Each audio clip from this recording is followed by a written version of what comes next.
before the pandemic hit, it was $3.78 per share. Pandemic came, it was up to $56.95. Now it's as low as $3.78. So it's clear as day that the biggest spike came from the pandemic. More people home, free money. Herb is essential in most states and most areas. It's an essential business. So it was this shit blew up, but it's crazy to see how fast it dropped. I mean, it literally, as soon as pretty much an announcement that the demic is chilling, down. I mean, just plummeted. That's a cookie cutter thing, man. That happened for so many companies.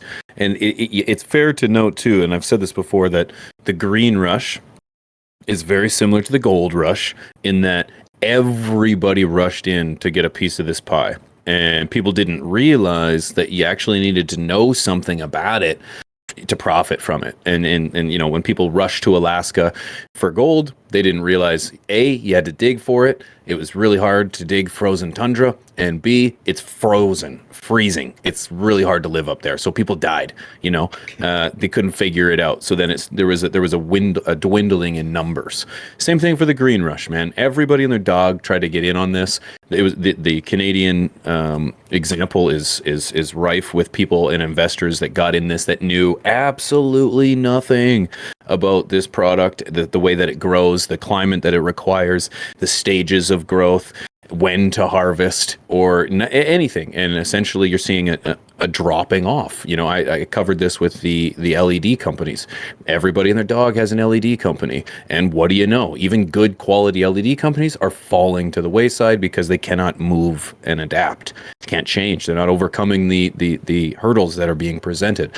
And so that's the same thing with these garden stores. Everybody got in with a garden store. Everybody did. Hell, I was even going to start my own garden store. I filed a name. I had the whole thing, and saw the light. I was like, no, thank you. But the problem is that a lot of people haven't. So you're going to see a natural drop off in people that can't keep up with the times. And whether it's your example of people. The dying off of the illicit market and people not in it that are in it for cash are gone, or it's the fact that people are going online, like whatever it is, it's leading to less grocery stores. So yeah, that's crazy. This reminds me of the 2018 Farm Bill. Remember when CBD became legal? I actually had a buddy. I was working a 9-to-5 at that time, and he actually had a farm. He was just starting up right before the Farm Bill went into effect. So he was like one of the first guys to kind of get into it in Pahrump, the next town over. And he ended up working out great to begin, right? So he was the farmer. He was selling to people who did the processing. And then he had his own processing facility that he started up. And then he had his own brick and mortar store.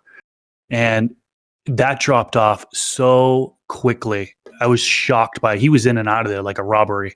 I mean, it was like the store opened and then months later the store closed because it was just no sales. He ended up shutting down his processing facility and like his CBD. I mean, it just came crashing down, I feel like. It got so saturated, just like, same with our legal adult use and medical use space. Like in Michigan, we got this company I've complained about before, Green Peak, which they hide behind a brand called Skymint.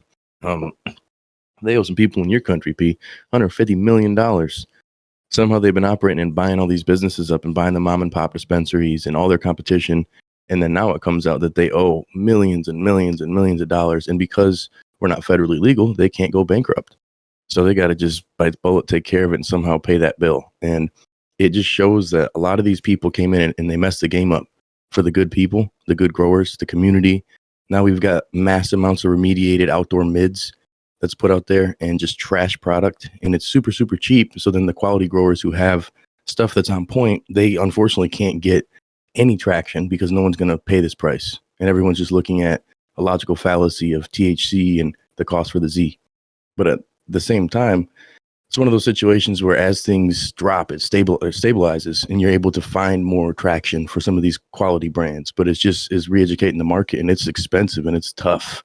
So you got to deal with a lot of hurdles in this space, and I can't imagine for like a new grow store, if that's going to come out and someone's going to do that, because all these other brands have just screwed it up. They've popped up on every other corner. I mean, from when medical started until the last couple of years, there was so many grow stores. It was just insane. And then now it's gotten to the point where you're seeing less and less and less, and maybe that'll be a good thing. Just like dispensaries, maybe it'll be a good thing. Maybe the consumer will win. But the problem is we have to drive to these places now, and we have to pay more money essentially because there is less competition. Hopefully the quality can increase, whether it be, for customer service and supply, or that be for, production for herb in the dispensary. But it just seems like it's shifting. That stabilization is coming, and there's that rush is gone, but now it's a like rush to stabilization.